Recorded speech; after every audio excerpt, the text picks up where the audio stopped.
there, boys and girls. Happy New Year. It is 2021 and we are starting off this year with a bang. This artist that we are actually going to work on, which is kind of funny. I know we don't normally do that, but he's kind of an unknown artist and I didn't necessarily think we should spend a whole week on him with every class, but I definitely think it's a really fun one to kind of play around with. And the artist's name is Jason Erler. He's from Cincinnati, Ohio, so right here in the USA. And yeah, we're gonna do some fun little abstract, how do you describe them? Abstract shape building monsters. That's the best I can do.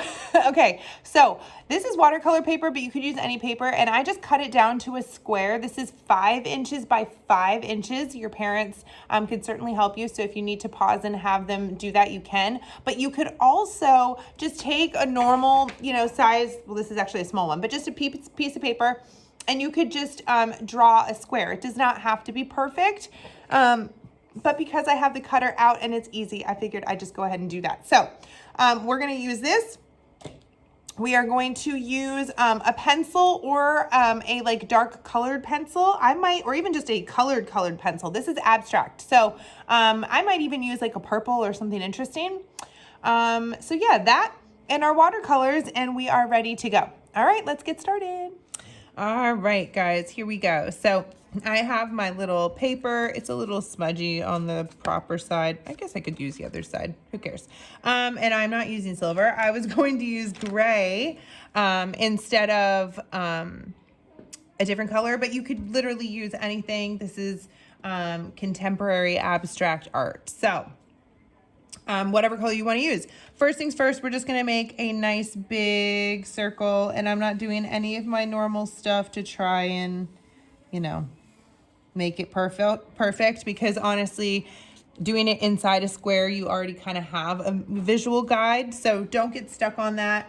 I guess if you really wanted to, you could probably trace something, but again, that's not part of the lesson. So, all right, here we go. In this side, we are going to make basically like a triangle that's sort of 3D, but instead of making straight edges, we are going to make wobbly ones, okay? So I am going to make a straight bottom, so I'm going to go ahead and do that here, right? Just like that.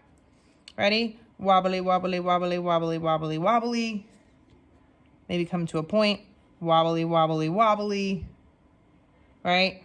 I'm not going to say what that looks like. It looks like a Hershey's Kiss. Okay, now, wobbly, wobbly, wobbly, wobbly, wobbly. Makes it look a little 3D, and we'll paint it so that it makes more sense. Okay, on the front of this, we are going to make, basically, we're doing an archway, but instead of it being like tall and long, we want it to be kind of like wide, okay? So we're going to go up and over and down, just like that. Okay? Give them some teeth, however many you want to do. 2, 3, fangs, whatever. And we're going to do a little tongue, a little boop, boop, just like that. Okay. All right. Okay. I don't know what happened to my phone. All right. So we have our little guy. We're going to make another little guy. But we need to have a ground for him to sit on. So let's go ahead. I'm going to make mine a little curved, maybe a little like that. It's barely curving, right? And then, all right, here's our next guy. Wiggle, wiggle, wiggle, wiggle, wiggle, all the way up. Wiggle, wiggle, wiggle, wiggle down. And then maybe he's curved a little too. And then we're going to wiggle down the other side, right? He's going to have the same kind of a mouth, up and over. You can do the teeth the same. It can be different. I think I'm going to give him 2 bigger ones.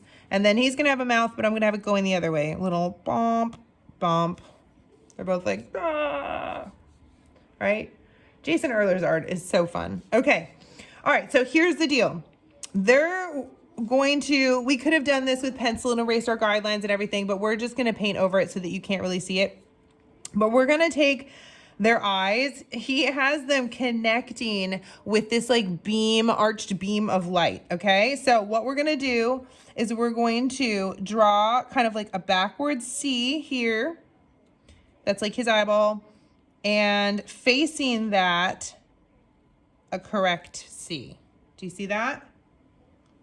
And I'll show you why we didn't make a perfect circle, because that would just be another line. So watch this. We're gonna go beam of light, and we're just gonna do 2 of those, or a beam of something. All right.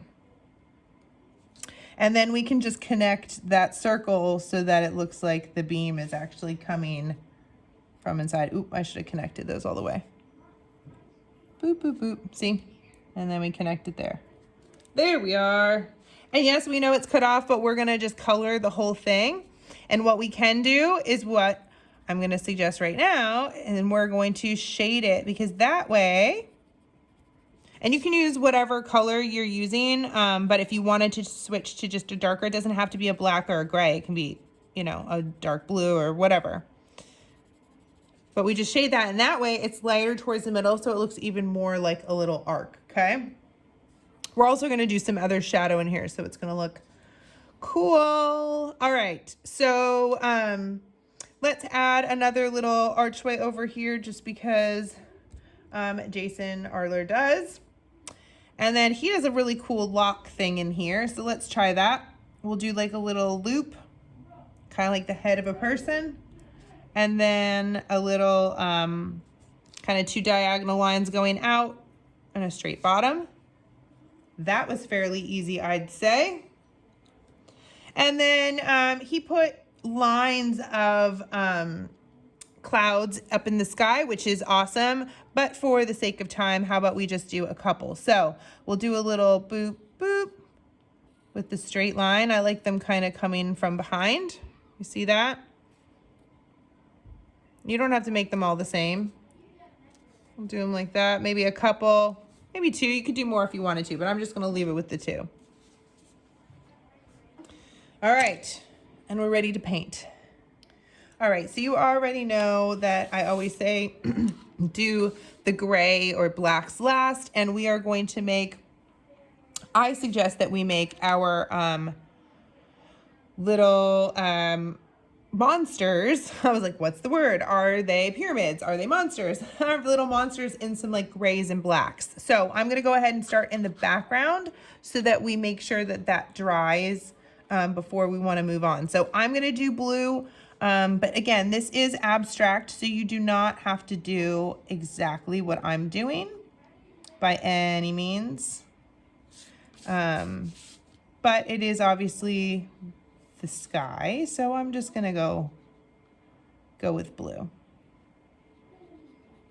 So I'm just gently filling in until I hear, you know, the scratching, till I see that my paint is not quite flowing over the paper as nicely.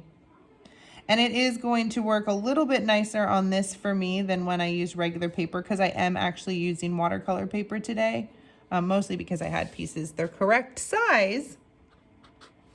So if you feel that your paper is kind of eating up the color a little more and you're having to go back in, don't fret. Just keep working with it, and that's why. Don't feel like you're doing something wrong. I would definitely say this is when a smaller brush comes in handy. I know lately we've been having a lot of projects, all of a sudden I have an accent. We've been doing quite a few projects where we needed a bigger brush, but this is definitely one of those. If you have a smaller one, like what we sent home for most of you, that's gonna be a little better. I wanted a little more color. I got a little carried away there, but we're working on it. So again, I am doing this part first because it touches the most of the little monster guys, and I want them to be surrounded by as much of dryish kind of paper as I can before we paint those. So, all right, I left my little clouds white, but you could paint those. That would be okay too. I am gonna go ahead and paint that little loop-de-doop, and the artist, Jason Erler, painted it green. I think that really will work well in our color scheme. So I am going to do the same as he did.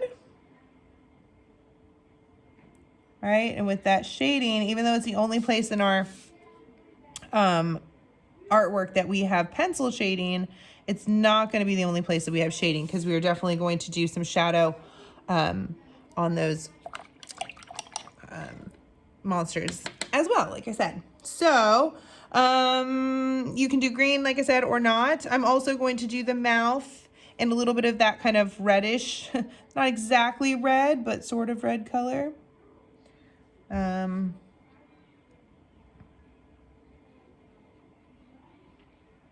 I'm going to do the tongue just ever so slightly darker. Maybe put a little more color on there. And then I'm going to come back and do the kind of background part really light. You could do it the opposite. I think he did. No, he did it. Yeah, he did it darker, but whatever you're feeling.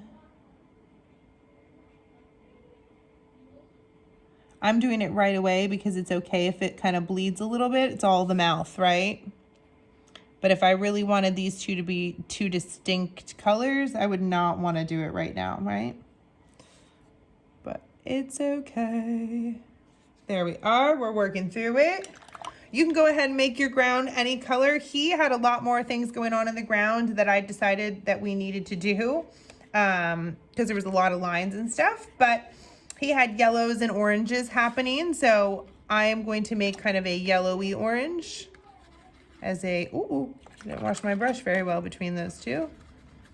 Let's fix that. There we go. Try it again, do it one more time. Once you get something in yellow, it's hard to get it out. Okay. Alrighty, let's go ahead and put this, oh yeah, that's a pretty color. Do that on the ground. And I am like, I'm going along the edges like this, but I am, when I get down here, I am gonna go kind of in a back and forth sweeping pattern.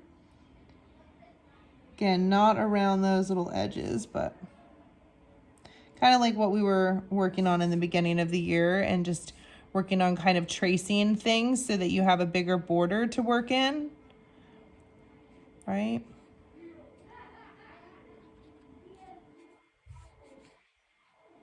Because it's a lot easier for me to stay inside the lines when I have a thick edge like that of my whole paintbrush, as opposed to just that teeny little line.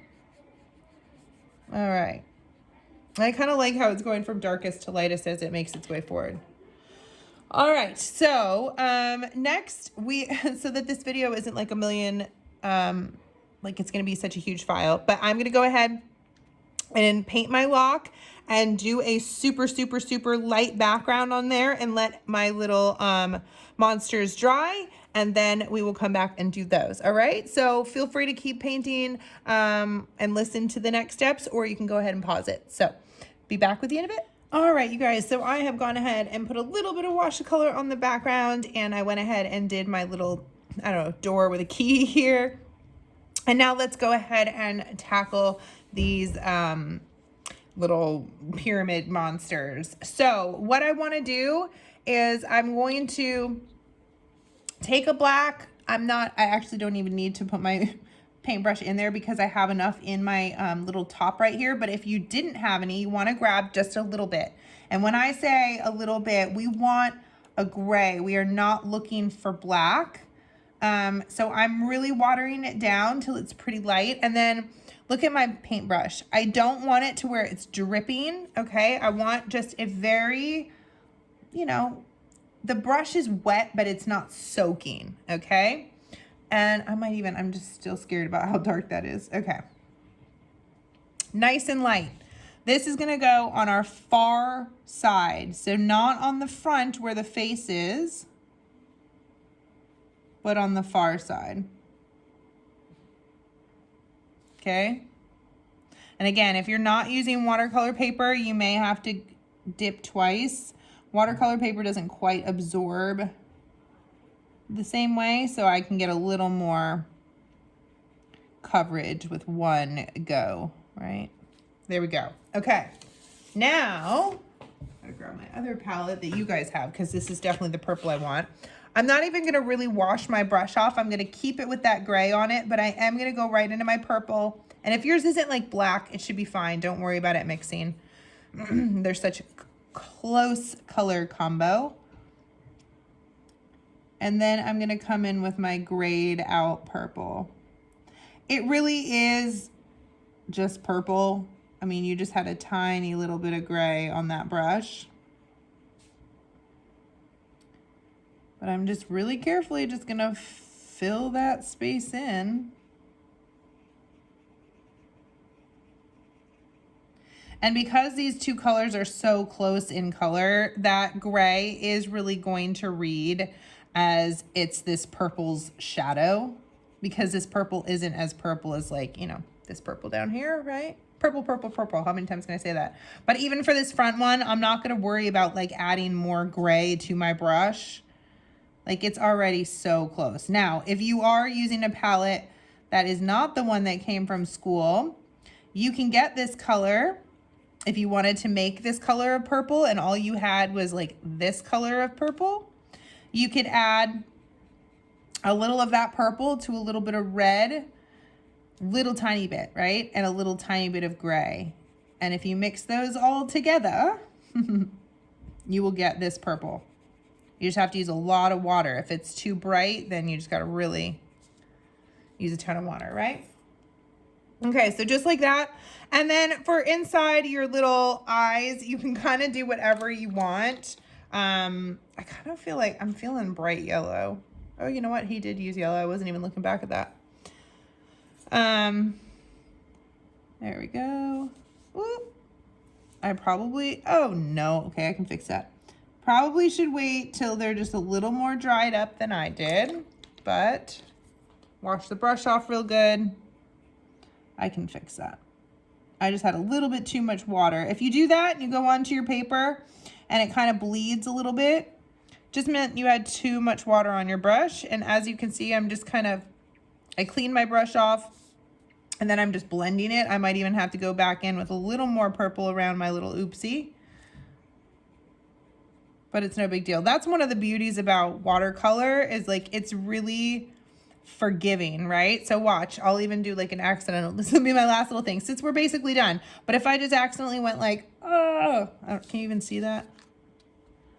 How I just like went outside the lines right there. All I have to do, wash that brush off quickly. You know, you don't want to leave it. And then you can just buff that right away. Right? All right, you guys, I hope that you enjoyed this Jason Erler art as much as I do. I think these are so fun. Yeah, make sure you send them to me, parkdaleartroom@gmail.com. See you around.